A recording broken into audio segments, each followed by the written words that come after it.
Dear students, in this video lecture we will be seeing the different types of clustering. That is, an entire collection of clusters is commonly referred to as clustering. So here we will distinguish between various types of clustering, that is hierarchical nested versus partitional, that is unnested, exclusive versus overlapping versus fuzzy, and complete versus partial. So let us go with the hierarchical versus partition first. Partition clustering is simply a division of set of data objects into non-overlapping subsets such that each data object is in exactly one subset. Means it is a well organized cluster where you don't have the data objects belonging to the two clusters. It is properly belonging to a particular cluster itself. So taken individually, each collection of the clusters which we have seen in the earlier figure is a partitional clustering. If you take this particular figure, here each cluster can be called as a partitional cluster or unnested cluster. The reason is each of these is clearly separated from the other clusters. So suppose if you take this one, this blue triangled shaped cluster is completely separated from the square shaped cluster over here. Here if you consider the four clusters, you are having the different markers which is clearly separating that.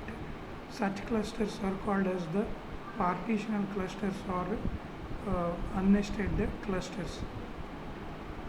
So if we permit the clusters to have the subclusters, then we obtain the hierarchical clustering, which is a set of nested clusters organized as in the form of the tree. So each node in the tree is the union of its children subclusters, and root of the tree is the cluster containing all the objects. You can see in this particular diagram where we are having the hierarchical clustering. We begin with the singleton singleton set, and the most similar object will be merged together and we will build the cluster. Next more similar object will be merged and next cluster will be built. Like that, hierarchically we are going to build our cluster. Either you can start from the singleton set and get a single cluster finally, which consists of all the objects.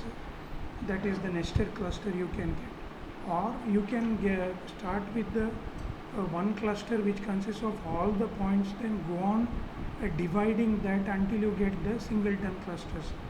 Either you can do the bottom up approach or the top down approach. In the hierarchical clustering, both the techniques can be followed, that is bottom up and top down approaches. But in our syllabus we will be concentrating on bottom up, that is we begin with the singleton set, go on merging the similar kind of points to create a nested cluster, then until we get the final one nested cluster. So to represent that, we can use this dendrogram diagram which clearly depicts how the points are being merged or how a particular similar clusters are being merged. Say that here the levels will indicate their merging. Initially P2 and P3 which are similar are merged, then P2 P3 together are merged with the P4, then P2 P3 P4 together are merged with the P1. So this is the hierarchical clustering. So each node in the tree is the union of its children, and root indicates the cluster containing all the objects. Often, not always, the leaves of the trees are singleton clusters of individual data objects. If we are allowed the clusters to be nested, then one interpretation of the figure 8.1a, that it has the two subclusters, can be shown like this. One interpretation can be shown like this, but for the hierarchical clustering, more apt figure would be this one, where you are going to have the singleton set and then you are going to merge that. So next we will see the exclusive versus overlapping versus fuzzy. So the clustering which was shown in the figure 8.1 are all exclusive. The reason is each data object is assigned to a single cluster. If you see over here, whatever the data point is there over here, it is assigned to one cluster only. It is not assigned to another cluster at all. So such clusters are called as the exclusive clusters. But there are many situations in which a point can belong to more than one cluster. Such situations are better described by the non-exclusive clustering. So in most general case, an overlapping or non-exclusive clustering is used to reflect the fact that an object can simultaneously belong to more than one group. For instance, a person at a university can be both enrolled as a student as well as the employee of the university. In this case, he belongs to a cluster of student as well as an employee. That's why we call it as the overlapping or non-exclusive clustering. So we call it as a non-exclusive clustering when an object is between two or more clusters, or it belongs to more than one cluster.